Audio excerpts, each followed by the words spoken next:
Hello, I'm Sarah Grady Ackerman. The Red Umbrella is a highly acclaimed novel for young people that is a story of the American spirit, overcoming the pain of losing one's homeland. Christina Gonzalez joins me to talk about her novel, the 2010 Florida Book Awards Gold Medal winner for young adult literature. Thanks so much for joining us, Christina. Thank you, Sarah. And the Red Umbrella, this has to be so exciting. I've seen that you've gotten so many rave reviews from several publications, and now this gold medal. How are you feeling?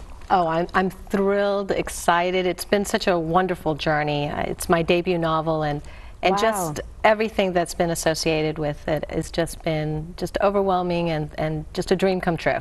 Well, tell us about the Red Umbrella. It's getting so much attention. So give us an overview of your book. Well, the Red Umbrella is historical fiction. It's a story of a young 14-year-old Cuban girl who lives in Cuba. It's 2 years after the Cuban Revolution, but she's a typical teen. Yeah. She still sees life like any teenage girl would, with just looking at the cute boy and making plans with her best friend. And it's not until certain things start happening around her that she starts seeing people disappear, freedoms being lost, and her own family is now being watched, that I say she realizes the dark side of the revolution. And by that time, her parents have made the decision of sending her and her little brother to the U.S. by themselves. And that is actually based on the actual events of Operation Pedro Pan, which was where 14,000 children in a 2-year period were sent to the U.S. by themselves. And so she finds herself by herself in Miami, and she's sent to one of the camps, like about 7,000 of those kids were. And from there, those children are placed in homes throughout the U.S. And in the case of the story of Lucia, she's sent to a foster family in Nebraska. And so she's Culture shock. Big culture shock. She still has to deal with what teenage girls, have always had to deal with the mean girl, with, finding your place in school, with just growing up.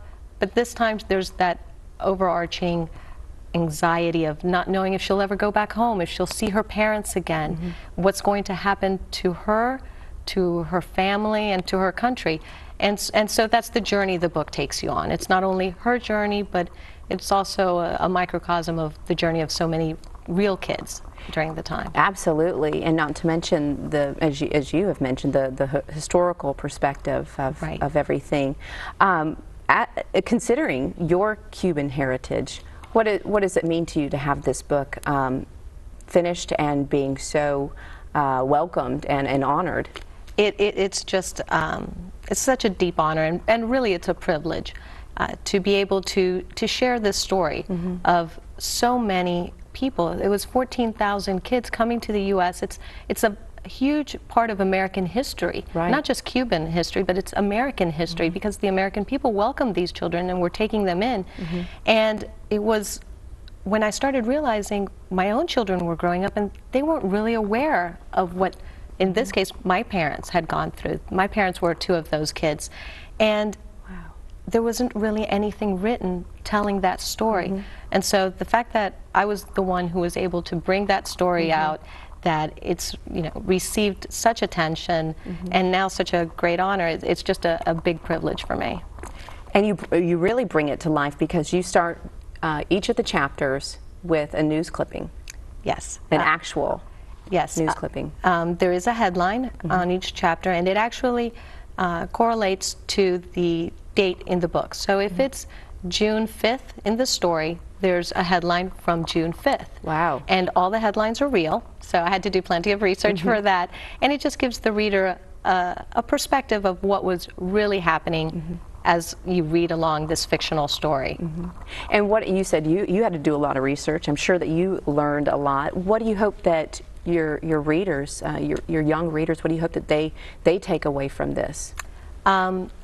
Well, what I learned was, it was basically, again, part of my family history.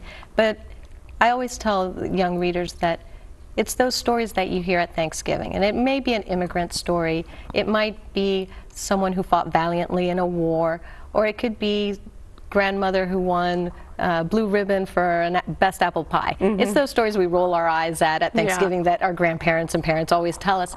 But if we don't look back and do something to preserve those stories are unique to us, we'll lose them, and we'll lose them forever. So I tell them to look back at their own families, look at those stories that make your family special, and try to delve into those stories, because there's a story for every single person. Well put. I like that. Well, The Red Umbrella by Christina Gonzalez. Thank you so much, Christina. Thank you. For joining us, and congratulations again on your gold medal. Thank you. Production of this program is made possible in part by a grant from the Florida Humanities Council. Additional support comes from the Florida State University Libraries.